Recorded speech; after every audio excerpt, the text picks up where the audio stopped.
फटे कपड़ों की रसोई।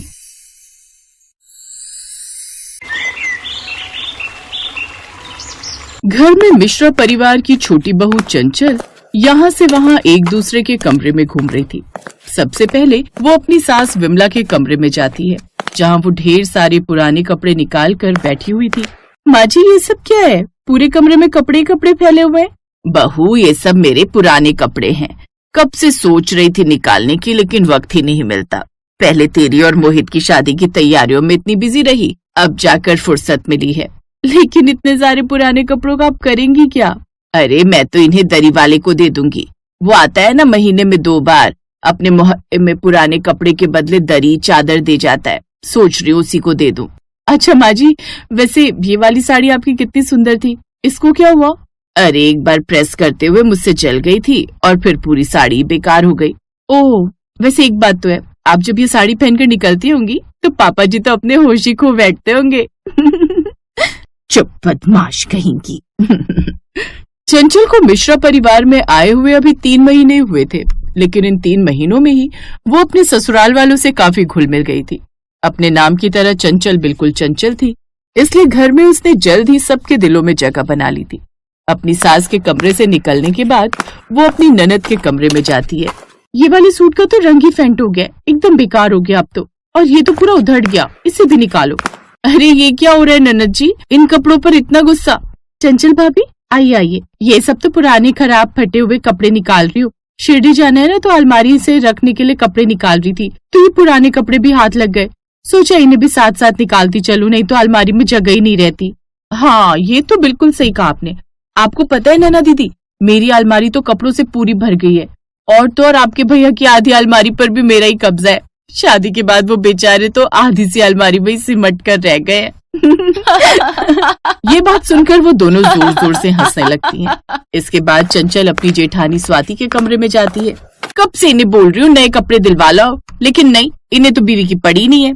अरे भाग्यवान, पिछले महीने तुमने 2 नई साड़ियाँ ली थी। कौन सी साड़ियाँ? कौन सी साड़ियाँ?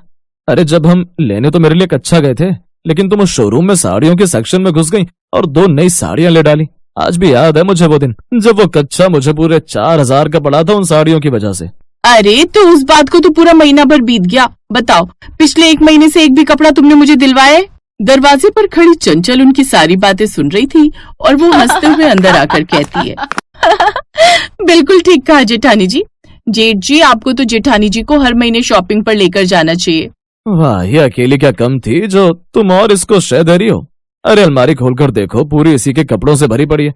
ऊपर से ये देख, कितने कपड़े तो फटे पुराने निकाले हैं फेंकने के लिए। ये सब सुनकर चंचल हंसने लगती है। अच्छा जेठानी जी, आपकी सारी तैयारी हो गई जाने की? हाँ हाँ चंचल, सब रेडी है।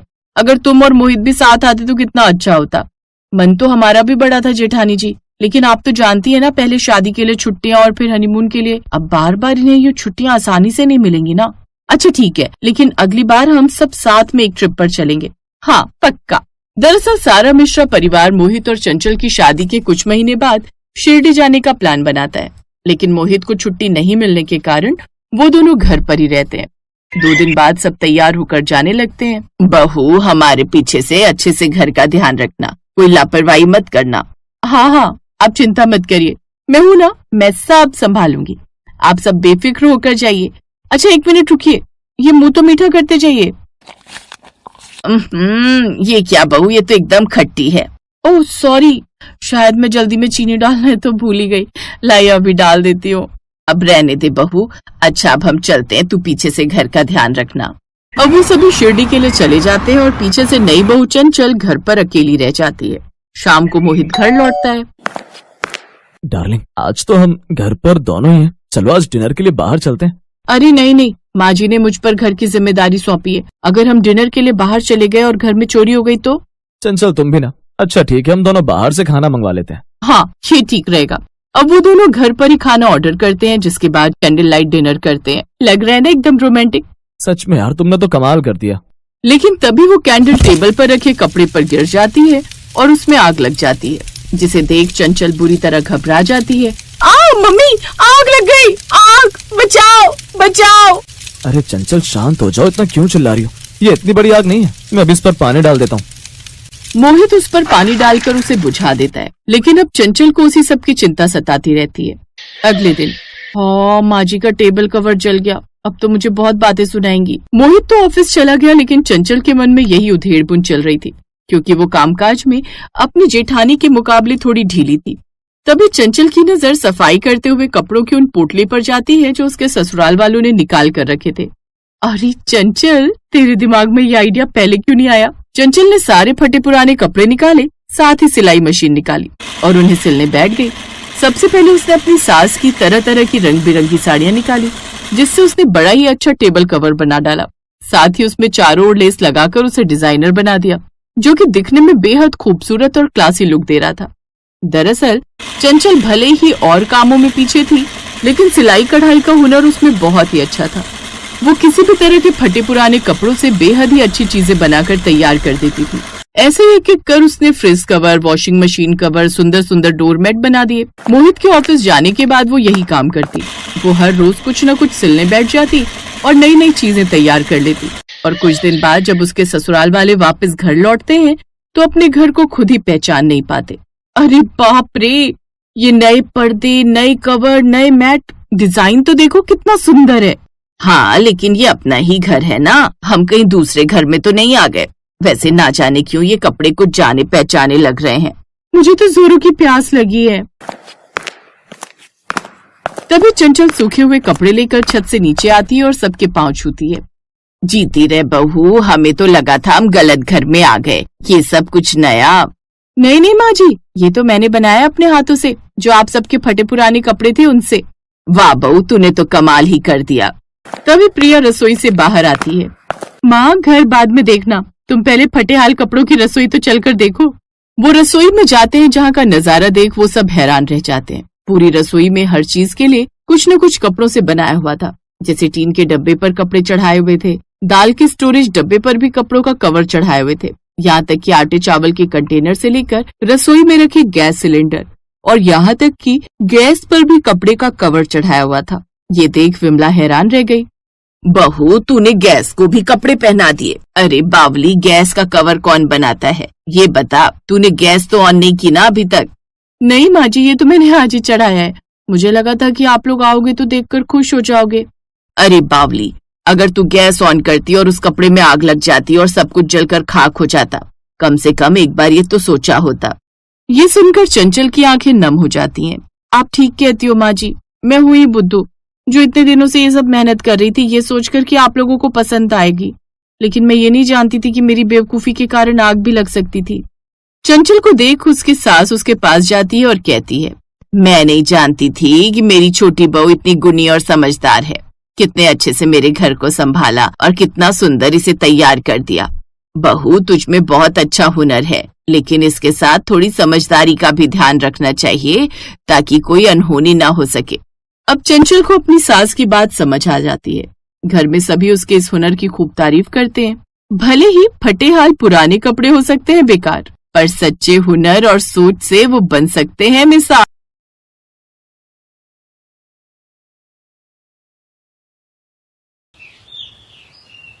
दिल्ली में एक परिवार रहता था जिसमें हरिओम के 2 बेटे थे, तुषार और अमन।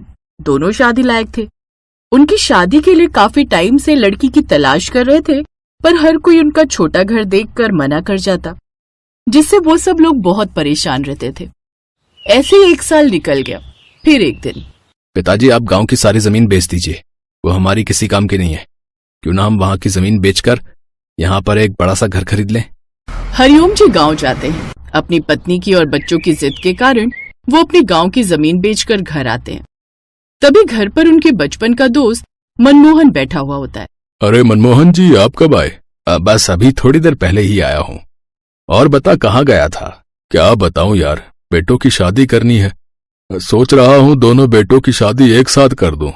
2-3 रिश्ते वाले आए भी थे, लेकिन छोटे घर की वजह से मना कर जाते हैं। बड़ा घर लूंगा पहले, अब तब करूंगा शादी। यार, घर तो मैं भी बेच रहा हूं अपना, मुझे भी अपनी बेटी की शादी करनी है। वैसे मेरा घर भी काफी बड़ा है, तुझे लेना है तो ले ले, कोई दिक्कत भी नहीं होगी, तेरे ही दोस्त का घर है। मनमोहन जी की बातों में आकर हरिओम जी उनका घर खरीद लेते हैं। और कुछ दिन बाद हरिओम जी अपने दोनों बेटों की शादी कर देते हैं, जो एक ही घर की दो बहनें होती हैं। और जैसे ही उनकी गाड़ी घर की गली में मुड़ती है, चारों तरफ बाजार लगा होता है और लोगों की भीड़ लगी होती है, जिस वजह से उनकी गाड़ी अंदर ही नहीं जा पाती। सुनील, आज कौन सा बाजार लग रहा है यहाँ जो इतनी भीड़ लग रही है? यहाँ तो कोई बाजार नहीं लगता था। अरे मालिक, आज से इस बाजार के लगने की शुरुआत हुई है। अब ये डेली लगा करेगा, सुबह 8 बजे से लेकर रात के 12 बजे तक। मालिक, मेरी दुकान से ही दूध खरीदना, आपको सस्ता दूध दूंगा मैं। अरे अबे चुप कर मालिक के बच्चे, यहाँ गाड़ी नहीं निकल रही है और तुझे अपने दूध की लगी है। पिताजी क्या करूं, अब गाड़ी तो अंदर जाने का नाम ही नहीं ले रही। भीड़ बहुत ही लगी है। भैया, जितनी जल्दी गाड़ी अंदर जा सकती है आप उतनी गाड़ी को तो अंदर लेकर चलो, कुछ तो रास्ता कम होगा। भाभी और कोमल का बुरा हाल हो रहा होगा गर्मी के मारे। अमन से गाड़ी जितनी अंदर तक ले जाई जा सकी वो लेकर गया, पर अब बिल्कुल आगे भीड़ लगी थी जिससे गाड़ी हिल तक नहीं रही थी। पिताजी, अब इससे ज्यादा गाड़ी अंदर नहीं जाएगी, हम सबको यहीं उतरना पड़ेगा। विमला को अपनी दोनों बहुओं को बाहर गली में ही गाड़ी से उतारना पड़ा और उन्हें पैदल ही पूरे बाजार में से बाहर से घर तक ले जाना पड़ा, जिससे उन्हें बहुत ही दिक्कतों का सामना करना पड़ा। विमला अपनी दोनों बहुओं को भीड़ से बचाती हुई घर की ओर लेकर आती है। एक तो गर्मी और ऊपर से भीड़ ने तो उनकी हालत खराब ही कर दी थी। पहले ही दिन बाजार वाले ससुराल में बहुओं का ऐसा धमाकेदार स्वागत हुआ कि वो अपनी जिंदगी में कभी भूल नहीं पाएंगी।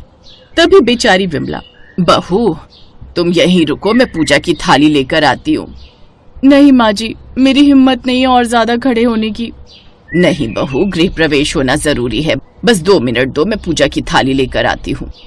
विमला जल्दी जल्दी पूजा की थाली लेकर आती है और दोनों बहुओं का गृह प्रवेश करती है। ऐसे ही दिन बीते और अब हरिओम जी के बेटों की शादी को 1 महीना हो गया। एक दिन रोज रोज के इस शोर से विमला परेशान होकर बोलती है, अरे कीड़े पड़े उस मनमोहन के बच्चे को जो हमको इस मकान को थोप कर चला गया। अब क्या ही पछताना विमला, जो हो गया सो हो गया। अब तो हमें आदत डालनी होगी इस सब की। इनके साथ मनमोहन सिंह जी बड़ा ही खेला खेल कर चले गए। हरिओम जी मनमोहन जी की बातों में आ गए और इनका उल्लू कट गया था। माँ जी, मैं तो रोज रोज की इस आवाज से तंग आ गई हूँ, पूरी रात नहीं सो पाई मैं। हर 5-5 मिनट में कोई ना कोई कुछ बेच रहा होता है, कि टमाटर बेच रहा होता है तो कोई मूली बेच रहा होता है। बताओ, अब रात के 11 बजे कौन ही मूली लेता है? माँ जी, सुबह होते के साथ ही दूध वाला, नाश्ते वाला, सब्जी वालों की लाइन लग जाती है। ऐसा लगता है कि किसी रेलवे स्टेशन पर बैठी हूँ। माँ जी, हम इस घर में कैसे रह पाएंगे? इतना शोर होता है रहता है पूरे दिन कि किसी से ठीक से 2 मिनट तक बात तक नहीं कर पाते हैं फोन पर। पता है, मैं अपनी सहेली से कुछ कहूँ तो वो कहती है, बहन तू सब्जी ले ले पहले, फिर फोन करना। बताओ, अब ये भी कोई बात हुई? मेरे तो माँ जी सिर में दर्द होने लगा है रोज रोज के शोर से।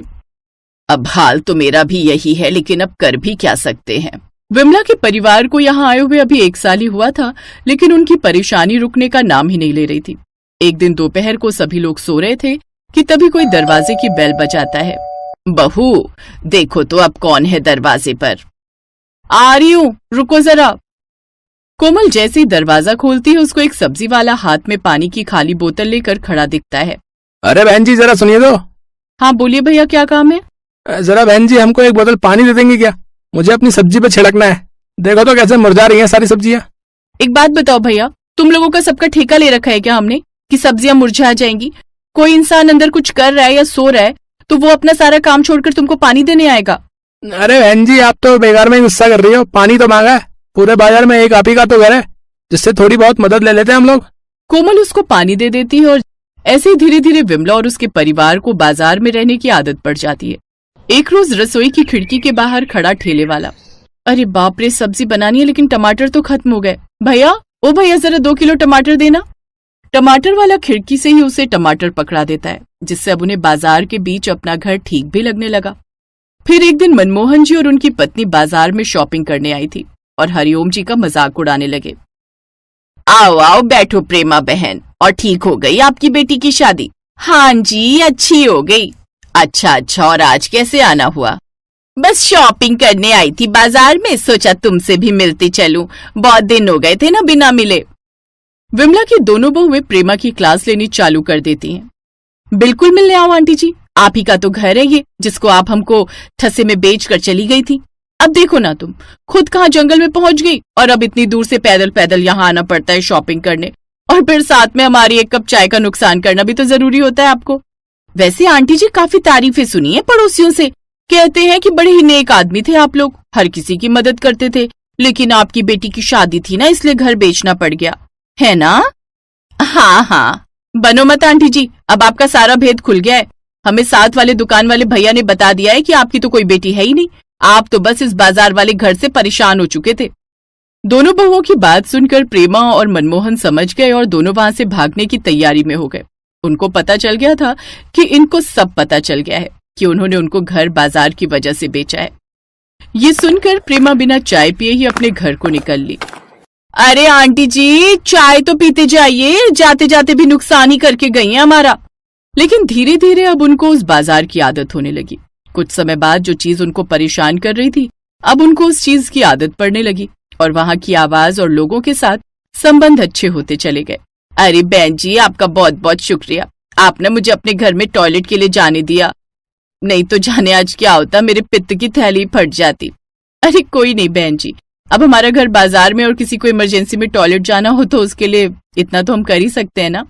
मैं जब भी बाजार आती हूँ बहन जी, आपके घर जरूर आती हूँ। बस आज सोचा आपके लिए समोसे लेकर चलती हूँ, ये आपकी बहू के लिए कुछ समोसे लेकर आई हूँ। जी शुक्रिया। ऐसे ही एक दिन पानीपुरी वाला पानी मांगता है। लीजिए भैया, आज मैंने आपके लिए पहले ही पानी भर कर रखा हुआ है। आपका बहुत बहुत शुक्रिया बहन जी, आज से आप हमारे ठेले पर पानी पूरी फ्री में खाएंगी और मना नहीं करेंगे बिल्कुल भी। विमला और उसके परिवार वालों के रिश्ते बाजार वालों से अब घरेलू जैसे हो गए थे और कोई भी उनसे पैसे नहीं लेता था और अब दोनों बहुएं बाजार के ससुराल में खुशी खुशी रहने लगी।